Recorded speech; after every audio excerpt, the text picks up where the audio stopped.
I realized this. Nobody had ever accused me of being joyful and peaceful. Talented, yes. Creative, yes. Driven, yes. Productive, yes. And you would hire that person, talented, creative, productive, driven.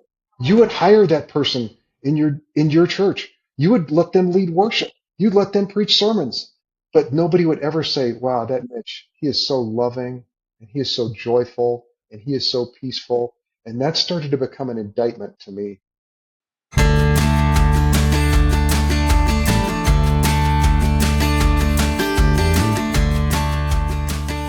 Welcome to Taproot Sessions, the place to come to focus on what matters most when God's people gather to worship Him.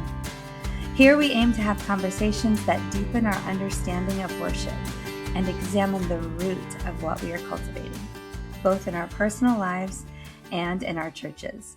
Today, we are continuing our conversation with Mitch Harrison, author, coach, and leader who has spent over 3 decades in leadership and has recently stepped into a new season focusing on helping others navigate burnout. Mitch is the founder of Refill Coaching, where he works with leaders to recover from burnout, and he's the author of Running on Full, a book that lays out a powerful framework for replenishing the inner life through intentional rhythms. And we've been having a great conversation together about what it looks like to recognize burnout, particularly in ministry. And Mitch has shared his personal story with us of when he came to that moment of realizing that he wasn't just tired. He didn't just need a nap. He was completely burnt out. And so we're continuing that today. And Mitch has developed a great framework. You can read about it in his book for how to move through that season, and his life is as a demonstration of that. So Mitch, welcome back to the show. Dave and Mitch have been friends since 7th grade. If you want to hear that story, you can revisit our previous episode for all the good juicy details about that. Okay, I'll share one story. Okay. Here, okay. We were talking about this. You got to understand now, Mitch, he's sitting down right now, and I know my wonderful physique that I have. There was actually a time I was a little skinny kid. I was so skinny, and Mitch and his brother Mike, these big guys, they're sports. I mean, they're football, they were baseball, basketball, and pretty driven, and they would lift weights. And I think sometimes, Mitch, for a couple of years there, it seems like almost every day of the summer, I was over at your house, riding my bike over there and eating your mom's teriyaki sticks. They were wonderful. And they had a pool in the back, and we go swimming. But the thing that's just so funny, if you saw me and saw the Harrison boys on either side of me, I mean, one of these things just didn't belong. That old Sesame Street song, And I remember there were times I go over there and they'd have a piano, and we would swim. I would get sunburned. I remember one time I forgot to even bring clothes with me. So Mike made me wear his clothes, and they're hanging off of me, and we're lifting weights, and I'm trying to lift the same amount of weight as Mitch and Mike, and I'm sunburned, and then I'm asthmatic, and they got a cat, and I'm allergic to cats. Snap.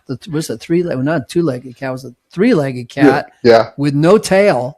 And I always wanted to sit right by me at the piano while we're singing like Supertramp and Barry Manilow and everything else. And so I'm wheezing, sunburn, everything else. But I had a great time over there with these guys. So we go back with all of that stuff. Those are the wonderful stories I remember, Mitch, about our time together. So we always loved it when you came over, Dave, because you could play all the Barry Manilow songs that I couldn't play. And so just to further Mitch leads worship. Date ourselves. Leader.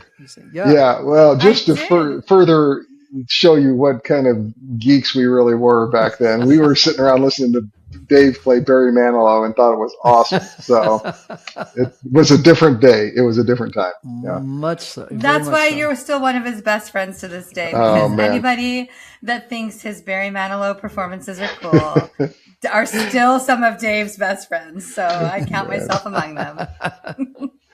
Love it. Well, Mitch, we had such a great conversation. Thank you so much for spending your afternoon with us today. I have loved, I was sharing at the end of our last episode, just, being in church ministry for a long time, we've heard talk about burnout over and over. And it's a prescriptive conversation generally. When you, then you, if you feel this, then here's the scripture to go to, and Yeah. you probably need to say no more often, and blah, blah, blah. That's what it feels like. Blah, blah, blah. Here's all the things you should do. But what I hear you talking about is it's a really poignant personal moment where you just come to that place. And if you've ever been there, or if you feel like you're getting close there, you know what we're talking about. It's that moment where you say, like you said, I just can't. I just can't. It's not the same tired that you've been before.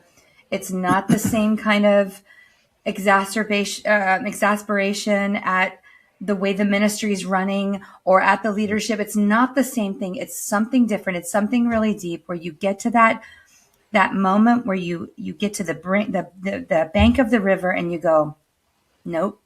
I'm sitting down. There's no way I'm crossing this river. And what I love about your ministry and what you're doing with your life is that you're actually saying, let me show you how to ford this river. Let me show you there is actually a way across.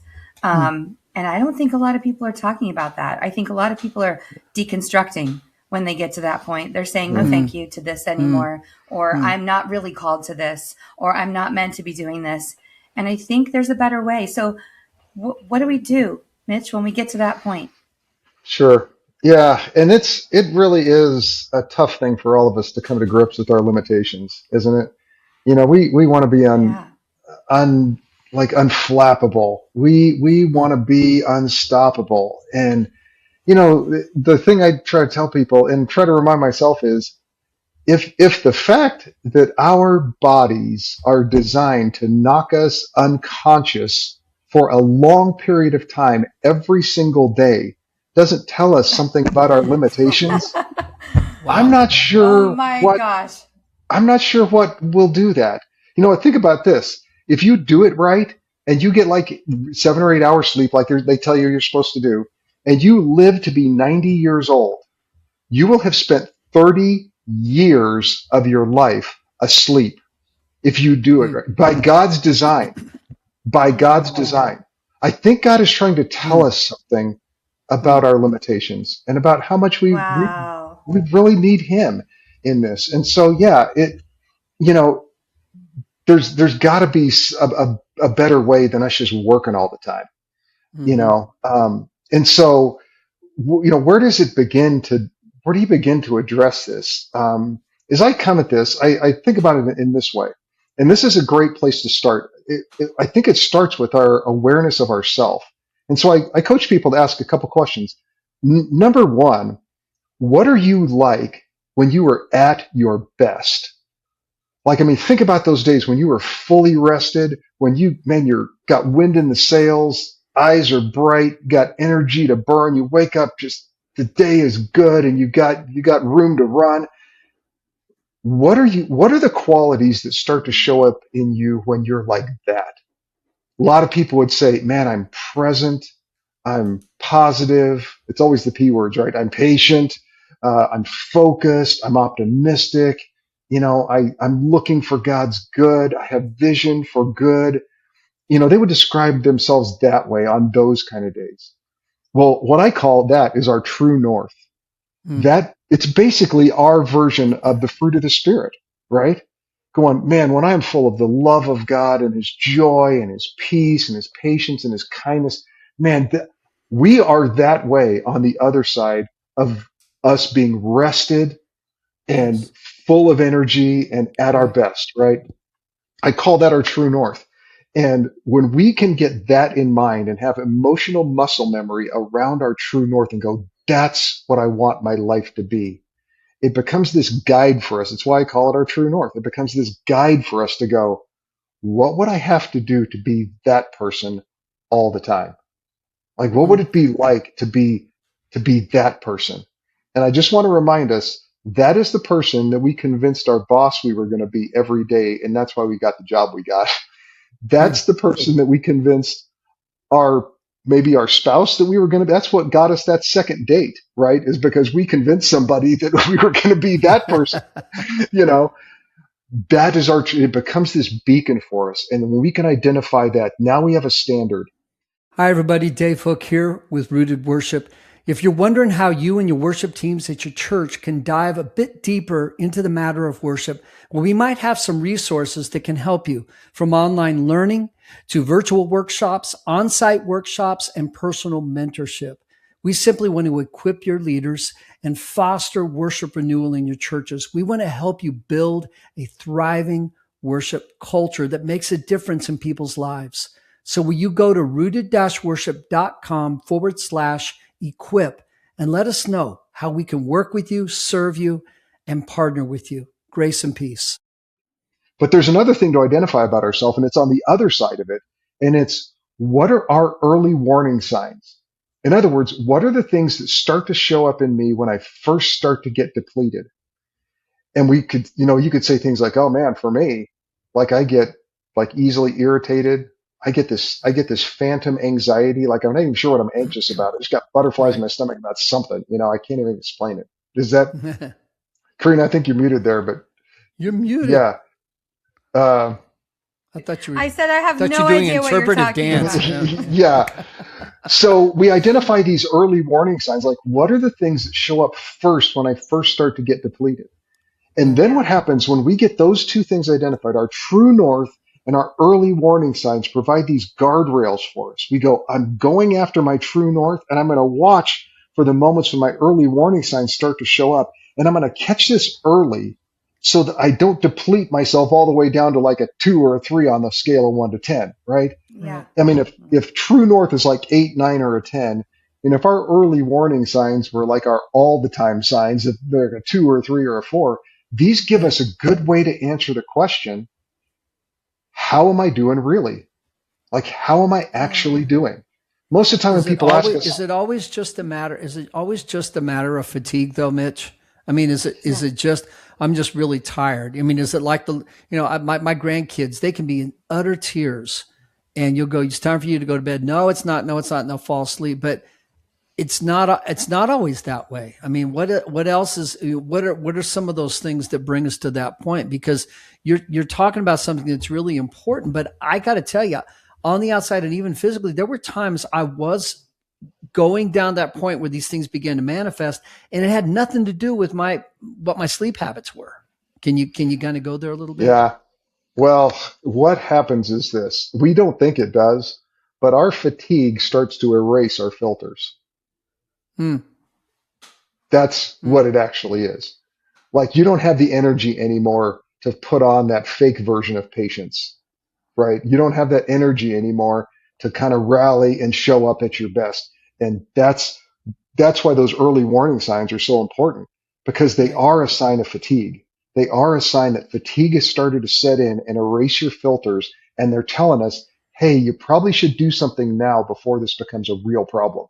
All right, because good point. you burn it all the way down to like a 2 or a 3 on the scale of 1 to 10 when you're grouchy and irritated and impatient and brain fog, and then starting to become depressed and hopeless and defeated and all those things.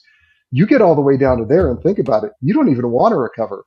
Like, have you ever felt like that, and then somebody comes along and tries to cheer you up? Like we're going, just leave me alone. Just get away from me. Just let me wallow in this. Because we know we don't even have the energy to start thinking about recovering. Yeah. So much better to catch it early, like identifying, like for me, irritation, that phantom anxiety, and negative self-talk. When I start going, Mitch, you idiot, I've learned that is a sign that fatigue has started erasing my filter, and it's fatigue that is setting in, and I need to go, let's call a timeout and ask, what do I need right now to start moving back in the direction of my true north? And so once you get that framework set up, you can then begin to say, okay, this is what I want to be. What do I got to do to be that? So here's the answer to the question. What do I have to do? Okay, go ahead. Before you answer the question, I just want to clarify. You keep saying fatigue has started to set in. Fatigue is clouding my filter. Let's just, for the people who might have just tuned into this episode, we're not talking about sleepiness. We're not talking about, there might be an element of that. There might be an element of tiredness. But when you say fatigue, You're talking about an internal fatigue that transcends natural sleepiness. You might have slept 12 hours last night, and yet you still feel this emotional, spiritual. That's a good point, Corrina. Fatigue, right? That's when you say fatigue is clouding your filter. You don't mean you're just too tired for this. You mean something else. Is that right? Yeah. And here's really what our bodies are designed to do. Our bodies are designed to protect ourselves and keep us alive. I mean, God built us that way, right? Mm-hmm. When we start to get fatigued, what we are losing is capacity to take care of ourselves. We're losing capacity to defend ourselves. If we still were cavemen and lived out, you know what I'm saying? We're losing capacity. And so our bodies are starting to signal that. So no wonder we're defensive. No wonder we're grouchy. No wonder we're a little angry, because anger is that response to encroachers. You know, it sets a boundary. And what we're trying to do is go, let's keep all the things away that might harm me, or that might require something of me that I don't have. And that's why we got to pay attention to those things to tell us that fatigue is coming with those things. And you're right, that quick fatigue. Spiritual business loop here, real quick, as you were talking here. Just a little off topic, just paralleling with you.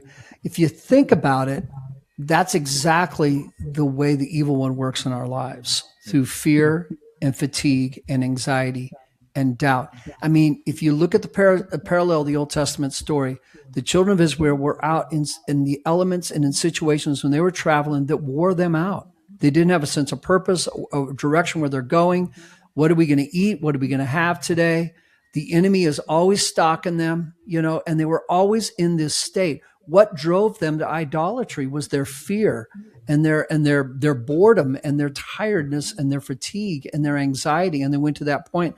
And I think if Satan can do anything, especially to the church leader who has got to be a soldier, he or she has always got to be on.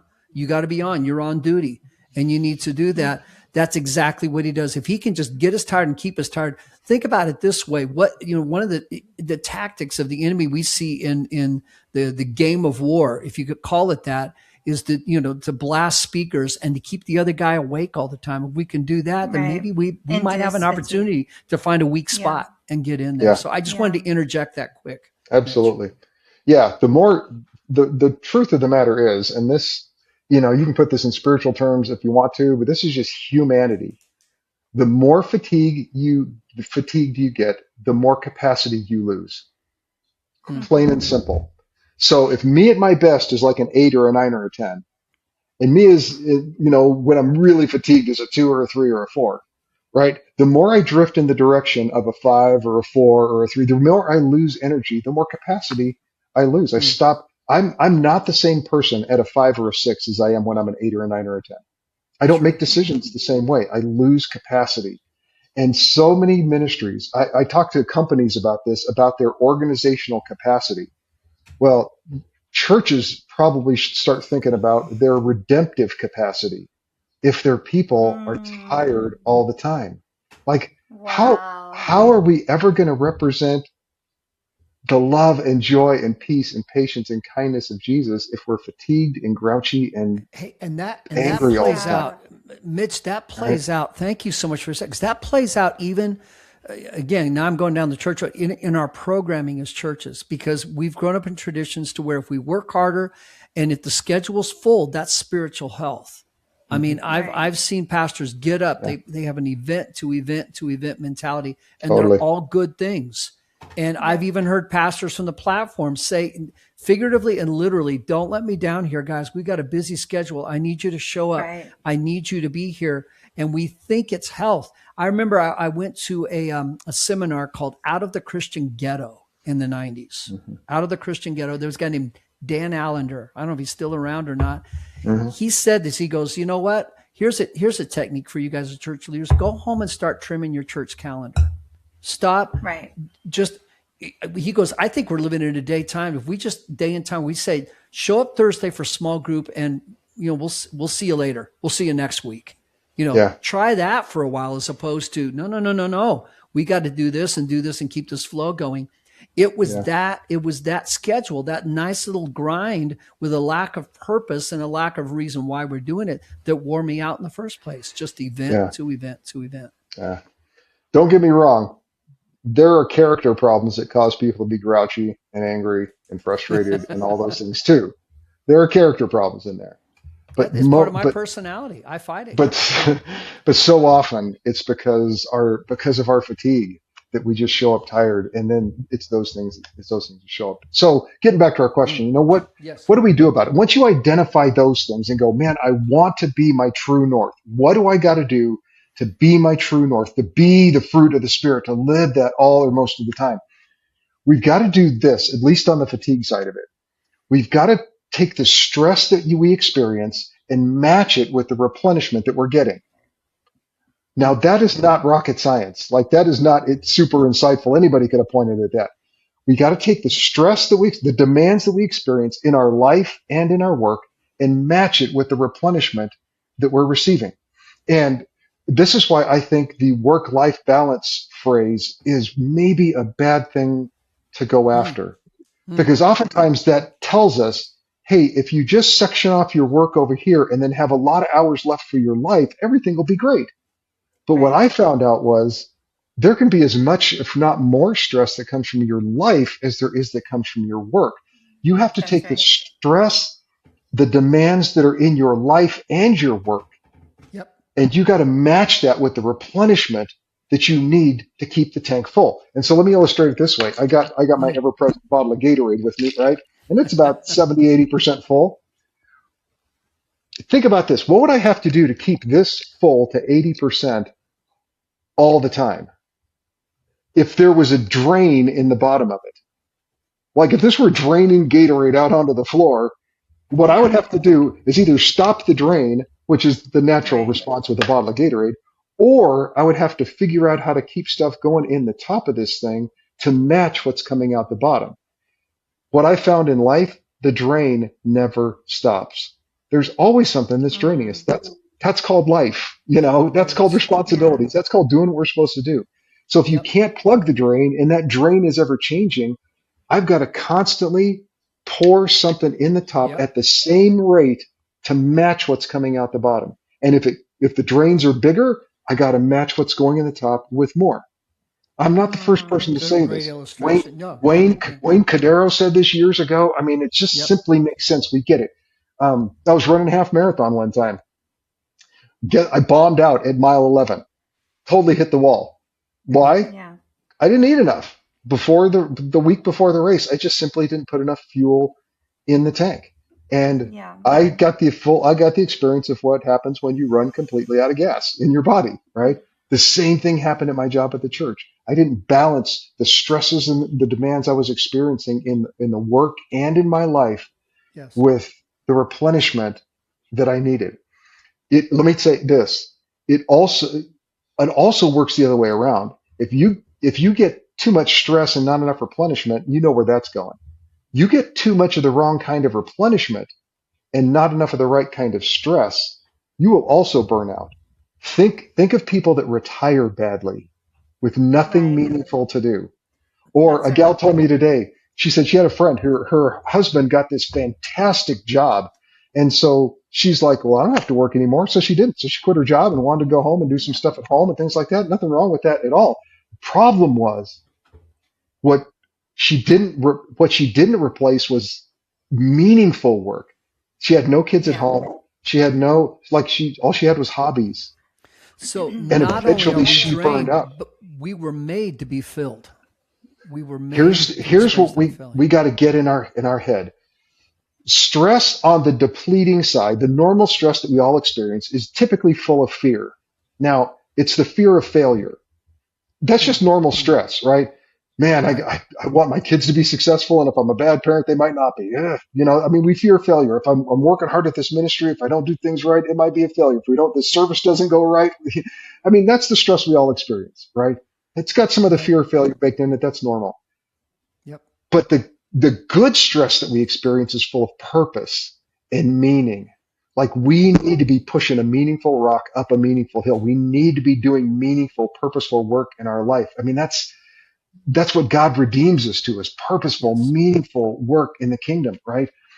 And we need some of that stress. So it's a mistake to just try to ditch all of that that good stress even Yes. for too Yeah. much replenishment, right? And just go, I'm just going to go rest all the time and do nothing all the time. Maybe your vacation needs to look more like something that also helps stir that sense of purpose in you again. Yes. Yeah. Stress and replenishment That's so have to good. balance. They have to balance. And we got to get that in our head that if I can match the stresses that I'm experiencing with the replenishment that I need, I can get my true north all or most of the time. I can be that That's a person. good point. That's a good point. And so Maybe that's what that's my the core. framework. Maybe that's core of what spiritual discipline is. Yeah, You know. it totally is. And so you just asked that question. Like, okay, look at all the demands that are on me as a church leader, like as a husband or father or a wife or mother, sister, brother, all of those roles that we have in our life and in our work, and the demands that those place on us. In fact, I oftentimes encourage people, think of all of the demands of your life right now, all of the stresses that you have on you, all the things that require your time and your attention and your energy and your output. Yeah. So many good things, right, that we're offering ourselves to. What is the picture that comes to mind in your head when you think about those things? Hmm.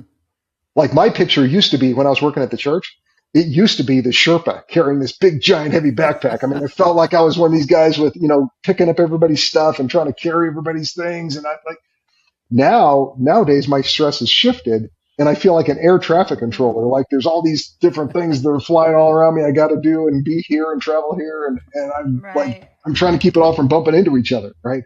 So that's my picture of stress. I mean, did anything come to mind for you guys when I was saying that? Like your picture of what your stress looks like in your head? Pushing a very heavy cart, pushing it all by myself. Yeah. Okay, so I have a very specific analogy that I actually just experienced this week. There's a bunch of life circumstances. I was just telling my husband that my nervous system feels deregulated, and it feels like, and I'm very much a metaphor person, so this is the metaphor that I gave, and it just came to mind when you said that. So, a freight train that carries coal in like big open tanks behind it. Yeah. So like there's the engine at the front and it's pulling just big tanks full of concrete and coal. Yeah. Whenever something it's heavy and my engine is having to work hard and I'm having to shovel lots of coal into the fire to make the train go, and it's chugga chugga down the track. And then at some point, maybe one of those loads gets tipped over and dumped out. Like, okay, that particular stressor is gone. That thing that I was carrying for so long, I've now dumped it out. But what happens to me is there's this like hydraulic system that needs to reset because it was used to carrying that weight. And now all of a sudden the engine handles differently and it doesn't quite feel the same.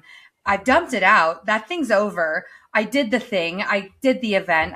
We can translate that into whatever metaphorical we want, but we carry these things and we're used to the grind. We're used to the going down the track. And then when something shifts and now all of a sudden we have a vacation and we have a day off, we don't know what to do with ourselves because our nervous system can't reset the hydraulics. We don't know what to feel like. The engine doesn't handle the same.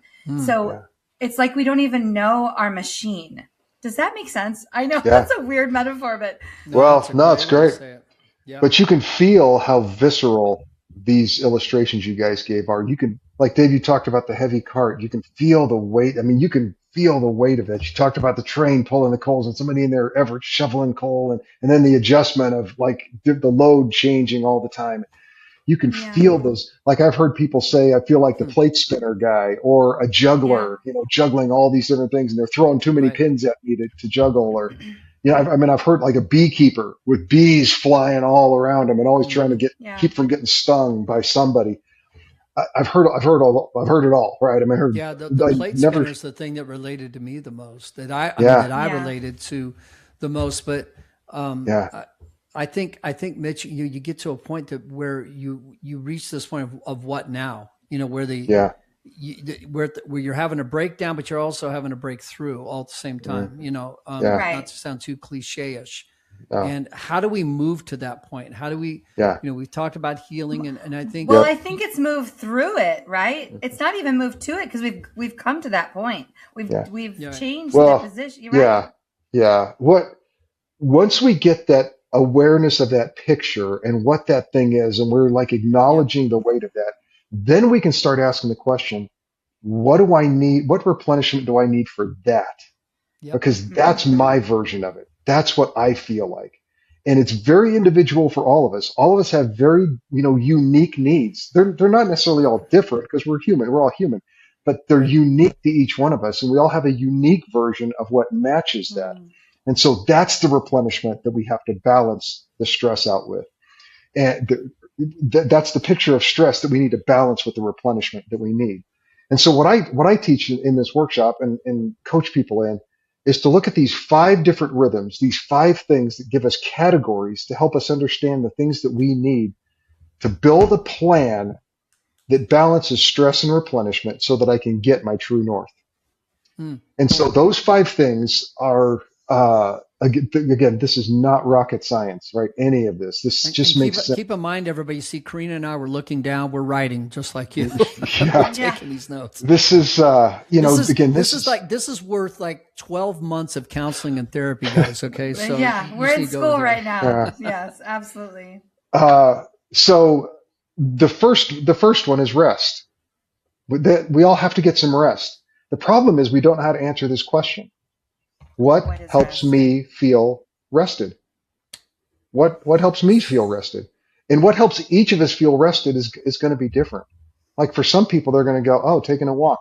Some people are going to say, I got to get in nature. Some people, it's like reading a book or cooking or like all these different things we need to go, oh man, when I did that, I felt so important, rested in my, when I spent time with Jesus sitting under that tree out by the lake. I felt so rested, right? Come to me and I'll give you rest.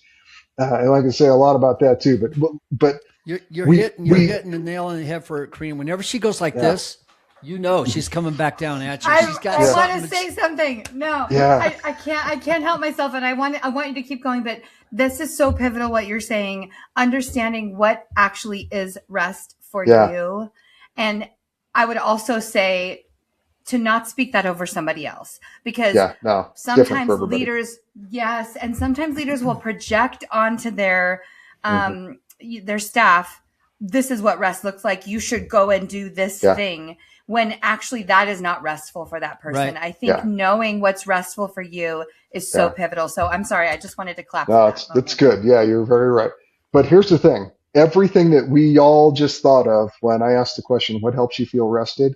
They all have this one thing in common. They are not work. You cannot work and rest at the same time. And so because of that, to really get rest, what we need to do is be very conscious of the times that we are on and the times that we are off. To be conscious of when we're on and when we're off. And the problem we have is, where is it? We have this little device right here that keeps us kind of on all the time.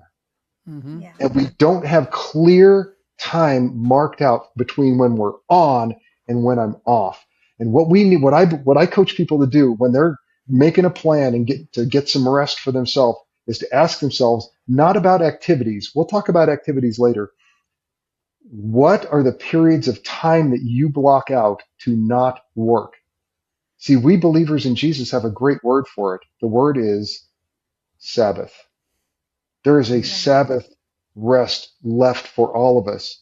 Even though the law around the Sabbath was fulfilled in Christ, we don't have to keep the laws of the Sabbath, but we need to honor the principle of the Sabbath. That's what that it was made for us, to help us, to give us periods of time to rest, to be off, and to trust the running of the world to God. So I would just ask everybody, answer this question. When are your intentional periods of time when you set aside to not work? For instance, I coach people to think about it kind of in a rule of life type thought. Daily, weekly, monthly, periodic, every 3 or 4 months, or annually. When in those blocks of time are your intentional times that you set aside to not work. So daily, like the easy one is, when are your sleep hours? Yeah. When do you sleep? So for me, 10 p.m. to 6 a.m., those are my sleep hours. And I call that a no work zone. If work creeps in, I just go, hey, I don't have to do that right now. And I will put it in my mind on my calendar when I'm going to do it.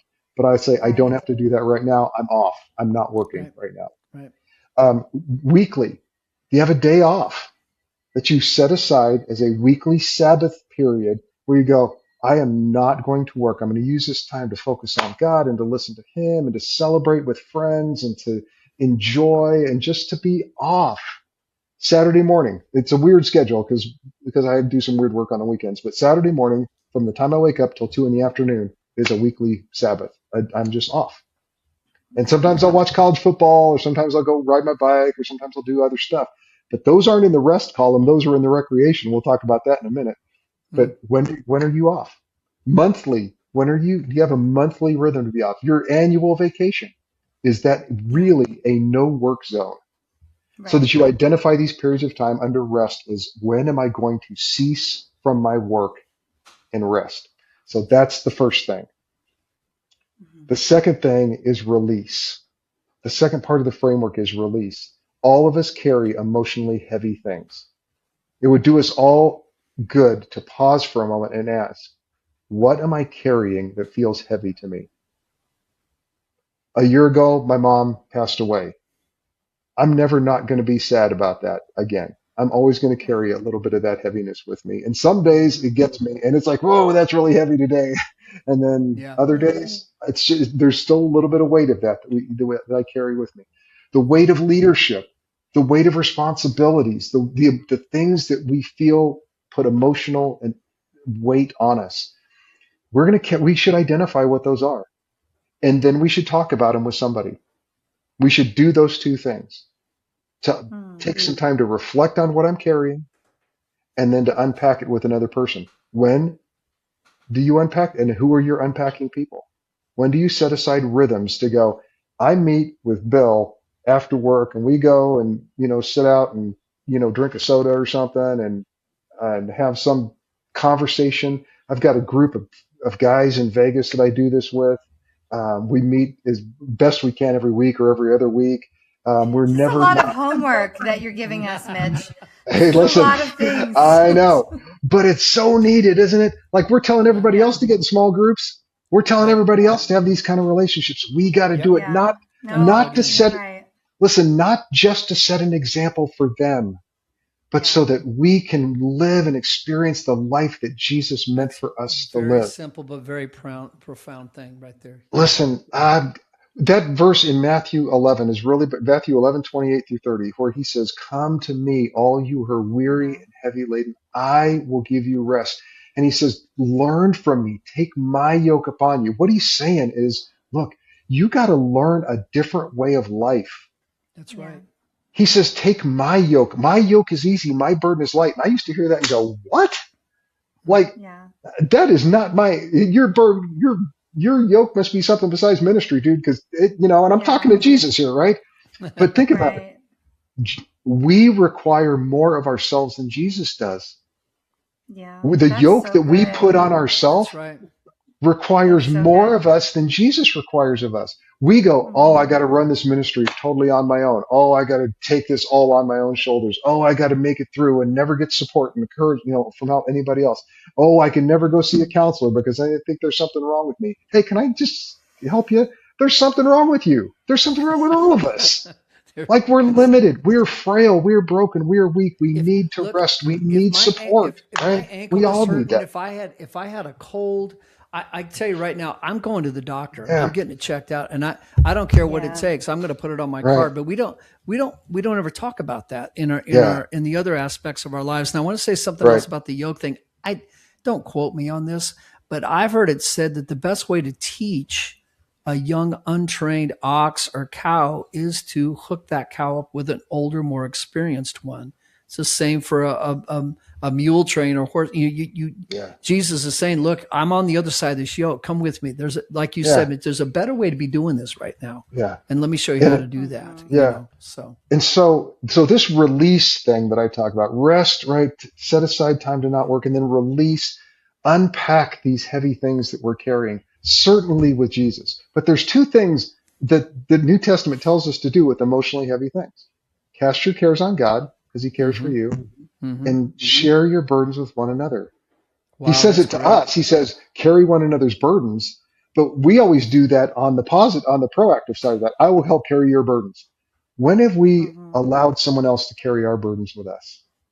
When have we allowed someone else the ministry of helping us carry our burdens? We need to do that too, with the emotionally heavy things that we carry. I think that's what real intercession is. It's not just praying to God for somebody, but just there with them, being with them. Absolutely. And going and just saying it out loud and having somebody else go, man, that sucks. I'm sorry. I'm with you. And just to be with you. And there's such a ministry of that, but we've got to invite people into that. So I would ask, who are your unpacking people? Like, who are the people that you release with, that you unpack with?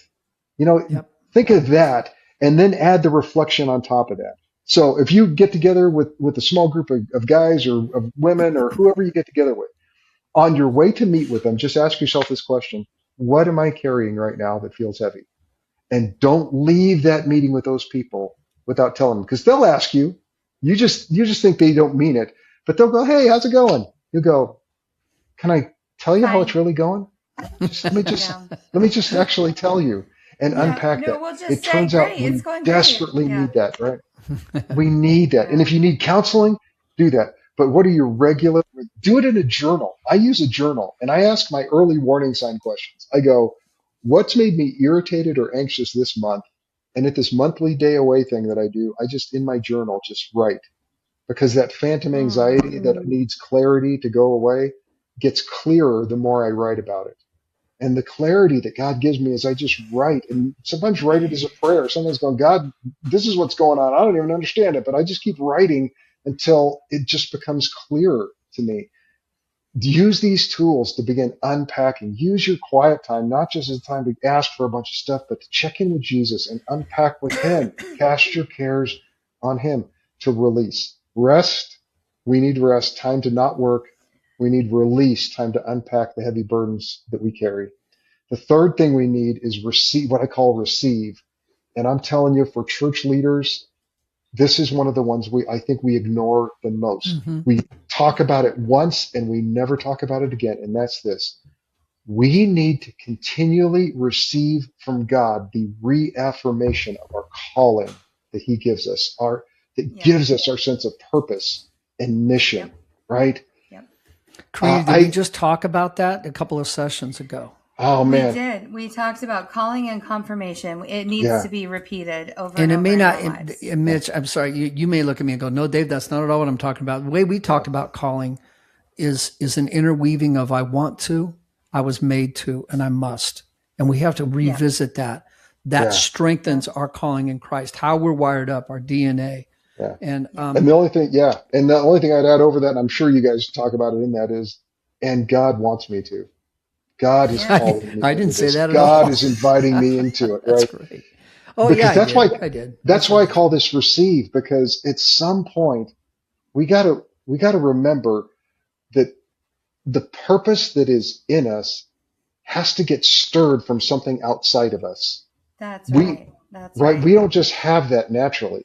God is the one who gives us purpose. God is the one who breathes purpose into us. And purpose is fuel for us. Like, you show me somebody like we talked about earlier. Show me somebody who's lost their purpose. I will show you somebody who's going to be out of energy in about 5 minutes. They have no motivation for anything. Think about people who have lost their purpose or meaning in life. They can't even get out of bed. Purpose gives us energy. But I want you to get this. Inspiration fuels our purpose.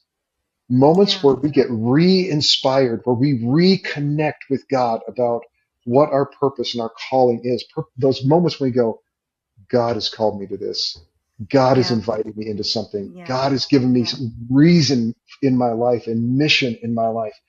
When Well, we if I get could personalize it, connected with that, that's man, what has kept me going for over 45 years. absolutely. Is in those moments when I remember times sitting by a creek in Texas, out on a ranch field, going through that. And at some point, what gave me the capacity to keep going was I had to revisit and reaffirm my calling. Yes. I missed that. I quit, So and here's the secret sauce. Here's the secret sauce. When do you take time to spend with God to do something that reaffirms your purpose on a regular basis? See, Okay, Pop. we only got it Pop. at the beginning, right? When God called us, like, yeah, I got my calling, and off I go. Right. Or I got my little badge. Or when I changed churches, oh, I'm in this new ministry, and now we're going to go do this. Hey, here's what I'm going to tell you. Listen, what I'm going to tell you. And Corrina, I want to get to here, but I just want to tell you the difficulties of life, especially the difficulties of ministry, will beat the living purpose right out of you. Yes. We all know that. You have felt that. I have felt that. And we need to go back to God and get reaffirmed in that sense of calling and mission and purpose for our lives over and over and over again. And let that refuel us for the work. How many pastors have we seen? How many ministers have we seen who have wandered off course and go, wonder what happened? You know exactly what happened. They forgot why God touched them. You forgot why God invited them. They forgot what the mission. They lost sight of the target and they started wandering. And it could happen to all of us. It's happened to me in different times. So we need a regular time to reaffirm that sense, and we can only get that from God, and we need time to receive from Him to keep our fire for Him burning hot. Keep your spiritual fervor serving the Lord. That's what Paul tells us to do. Excellent. So, I'm sorry, Corrina, I know you want to jump in. No, I was just chomping at the bit. No. It's either this or it's this. It's one of those two. Yeah. Okay. I speak with my hands. I'm sorry. You're welcome to everybody who's watching this on YouTube. If you can't see us, just know that I'm very expressive. You said something so important in that sentence, which was take the time to do the thing that reaffirms your calling or that brings you back to you said the word do. And that's the thing I latched onto. And maybe you want to clarify this or redirect me, but what I'm receiving from that, because I think there's so much to be said for sitting with the Lord and receiving and hearing from the Lord and reading His Word and being in meditation upon the Scripture and asking God to just, download from the Holy Spirit the things that He's spoken over you before. But the thing that we often miss is the doing. And I think what I heard you saying earlier about what is actually rest for you, sometimes it's a doing thing. Sometimes it's you need to do that thing because that is rest for you. And that can be very confusing, and we can conflate, especially in ministry. There's so many lines that get blurred between what do I love to do and what does my life require me to do and being with my family and, but that feels like ministry. So I think it's so important to do the things. You talked about taking a bike ride. You talked about recreation. And I know that's part of what you speak about too, is doing the things that reaffirm. So sometimes, and maybe I'm tumbling over my thoughts a little bit here. If sitting with friends and writing a song, writing music together, like I'm a songwriter. That's one of the things I do to outflow, the expression of what God's speaking to me. It is restful for me to do that. I'm not a signed writer. I do that. Maybe someday it'll become work and I'll have to adjust that in the priority hierarchy. But for me, when I have a time on my schedule, I want to sit with other songwriters. Right. I want to sit with people. I want to sit with my children who play music and say, let's work something out. Yeah. Even though I'm a musician by nature and I do that for work and I'm a music teacher by training, sitting with my kids and sitting at the piano, that is rest for me. It's doing something. Yeah. So could you speak to that for a minute? Because that's really nuanced. Sure. No, I mean, it's always about taking some kind of action, right? I mean, there's definitely times where we need to just sit, be still, and listen, for sure. But like I was coaching this one guy, and he's a Christian guy and worked at a hardware store and great guy. And on his, like, had this little chart that I help people fill out of these different things of rest, release, receive, and all this stuff. And on his chart under receive, it said kayak the river. And I'm like, okay, I think you mean to put that under recreation, because that's the next thing we'll talk about in a second. And I said, so tell me why you put it under the receive column instead of recreation. And he said this. I mean, it was on Zoom. And so he got this look in his face and he goes, when I go out there, it's just me and God and the river. Yeah. And I mean, it was like a hush, right? And I'm like, yeah. Bro, I think you should keep that in the receive column. I like, he goes out totally in his totally little canoe in the river, yeah. and like God meets him out there paddling the boat, and he just gets reaffirmed in who he is, what God has called him to do, what is meaningful in his life, and what is meaningful. He receives inspiration from God about his sense of purpose out there in that kayak on the river. So, taking those steps to know what those things are and where God meets us for that purpose, again, of receive, we cannot ignore that. And it needs to happen on a regular basis. Again, it can't be, well, God called me one time way back when, and if he wants something different, I'm sure he'll tell me. You cannot do that. It is like this, did that picture of us, constantly being filled with the Spirit, man. It's that kind of thing on a regular basis. Continually. So those are those first three: rest, release, right? Unpacking the heavy things, receive inspiration from God. And then the last two are the easy ones: recreation and relationships. Yeah. Have some fun that is really fun, and not just fun that's fun, but fun that is good. Listen, I live in Vegas. There's a lot of fun that is not good. Okay. Right. And sometimes that's a good way to say it. When we get really tired, there is a huge temptation to go reach for recreation that's fun, but not good. And we can get into a lot of trouble. Freedoms like, drinking, having a drink or whatever. That's fun to sit around with some fellas or to sit around with some people, the good friends, and to have a drink. And that's fun. That's good. That can get taken too far and become fun that's not good. So we need to go reaching for fun that is good because it restores our joy, right? And with relationships, it's the same way. You need to go get with people who are fun and good. Yeah. It is good for you to be with these people, to just sit with these people. And like, I got to brag on Dave, man. When we got reconnected, and this was not too long ago, right? I mean, we hadn't seen each other for years and years, and we've done ministry together over the years, but we hadn't seen each other for a long time. But when Dave and I reconnected, and I see this guy's face, and he looks exactly like he did when we were together way back in the day, exactly, like and all this, and I mean, Dave feels like a brother to me, and just the conversation we had was like, oh my gosh, here's this guy. It's just so good to be with Dave, even if it was on Zoom. Those people, who are those people that you need to get with on a regular basis? Yes. Rest. Carving out time when we don't work, Sabbathing, release, unpacking the heavy things that we carry, the heavy things that weigh on us emotionally, that can wear us out from the inside, that inner fatigue. Receive, restir the tank of our calling from God again. Recreation, find fun that is good. And relationships, find those people that are good, that just fill your soul when you're with them. You put a plan together that includes those 5 things in those 5 categories, and you get the rhythms of those things right, whether they're daily things or maybe they're monthly things or maybe annual things. You get the rhythms. That becomes a plan that can get you your true north by helping you balance the stress that you experience with the replenishment. Good stuff, Mitch. Hi, friends. Dave Hook here for Rooted Worship Ministries. Frustration in worship ministry doesn't come from a lack of talent. It comes from a lack of alignment.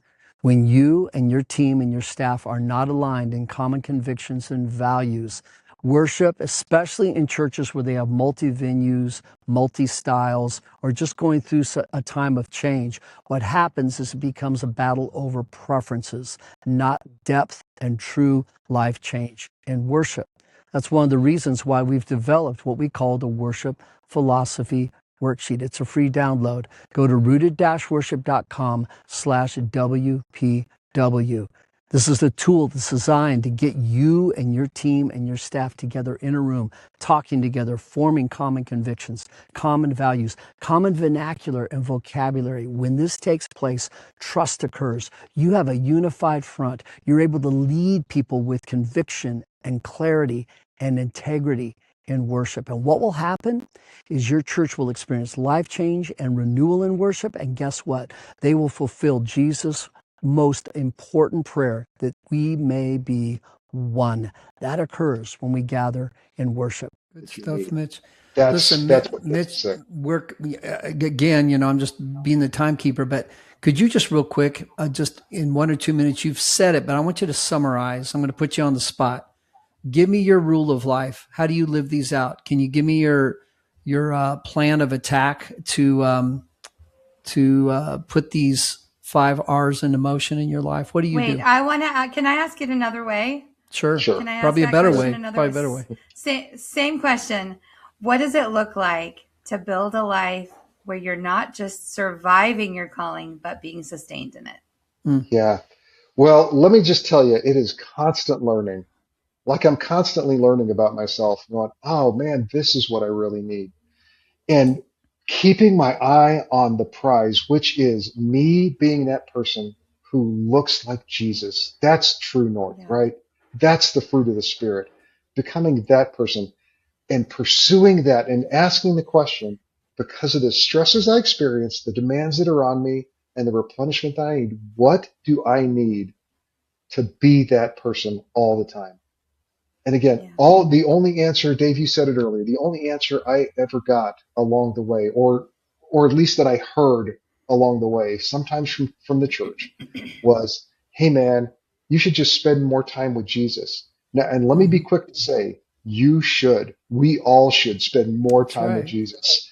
Right. Right? He is the one who said, come to me and I will give you rest.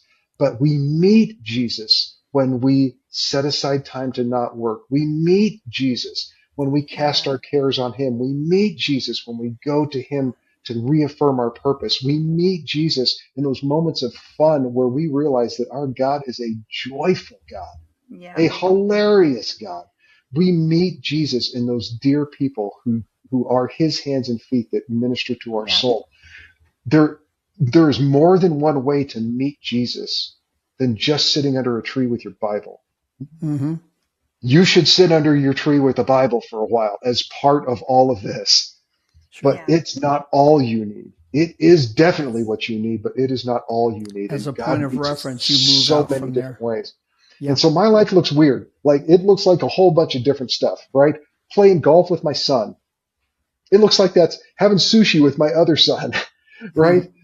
Calling my college roommate once a month to just say, hey man, how's it going? Because How's it this going? guy's just this Yep. nutty guy who follows Jesus and he inspires me. It looks like me sitting around watching college football on Saturday morning to just Yeah. go, I'm going to let Jesus run the world for a while. And while I'm sitting over here Yeah. watching the game, it looks like You me have to spending answer all the time. questions. Yeah. Yeah, it looks like me going to church on Saturday night and sitting in my spot and letting God meet me in church. It looks like me hanging out with these friends, these guys of mine, all in the attempt to be a person that somebody could look at and go, man, Mitch's life is characterized by love. Like he's becoming a more Yeah. loving guy Yep. and he's becoming a more joyful guy and he's becoming a more peaceful guy. He's becoming a more patient guy. He's becoming a more kind and more gentle and more self-controlled and all like that's the goal of it. Yeah. I realized this. Nobody had ever accused me of being joyful and peaceful. Talented, yes. Talented, yes. Creative, yes. Driven, yes. Productive, yes. And you would hire that person. Talented, creative, productive, driven. Wow. You would hire that person in your church. You would let That's them lead right. worship. You'd let them preach sermons. But nobody would ever say, wow, that Mitch, he is so loving and he is so joyful and he is so peaceful. Yeah. And that started to become an indictment to me. And I started Wow. realizing, oh my gosh, the things that the Spirit naturally produces in a person when you hang out with them all the time are Great not observation. what's That's coming out of me. powerful. And so And it was, listen, it was not coming out of me all over my wife and my children and my coworkers and my friends. And Right. God just went, Mitch, I have so much more in store for you. I have so much more in mind Yeah. for you. But But you need, that abiding in Christ is, like you said, so much more yeah, of Bible reading. It's knowing, it's being with Him, it's thinking like Him. And what happens? You start, again, I'm going to use some church terms. It does come down to calling and character. And character is not just I'm doing the right things; it's who I am. yeah, I mean, how Yeah. many people can we think of that we have people we work with, we have people that we do sports with, we have people we go out and double date with, whatever. But there's very few people in our lives. Sometimes we look at them and go, I just want to be with those people. They're just yeah, good Yeah. people. And we yeah, have Right. forgotten that. And those good yeah, people were probably refined and formed and chiseled by the pains and the trials and the times of burnout in their lives. And they came out on the other side by God's grace. And I yeah, love especially, Mitch, what you shared, that there are times we sit down and we go, we got to remember Jesus has done the work. I don't have to answer all the questions. I yeah, can just come Yeah. and be with Him. yeah, And it's out of those times that we can grow. What just powerful stuff, Mitch. I wish, again, we had another hour. We'll have to have you back with this. But, Mitch, we have a little acrostic we do here for Rooted Worship. It's how. It's the health of the worship leader, of the church leader. It's mm, overcoming obstacles in our work as lead worshipers. And it's also about talking about the work of worship, doing what Jesus calls us to do the way Jesus wants us to do it. And you've been a part of fulfilling this already on our journey, just been a gift for Yeah. us. I You guys have appreciate been that. listening to this interview with Mitch Harrison, Refill Coaching. You can find him online. He's got a book, Running on Full, and you can get that as well. This is what we're about at Rooted Worship. We love to help pour into you. If you want to know the health going on in your life and in your church's life, you got to go down to the roots. You got to look deep within to understand how you were to live that out in your life. So, hey, why don't you go check us out, rooted-worship.com. We'd love to hear from you. And this is Taproot Sessions, and we're so glad you joined us again. Thank you, Mitch. On behalf of Corrina and myself, grace and peace to you. We'll see you. Thank you. Bye, everybody.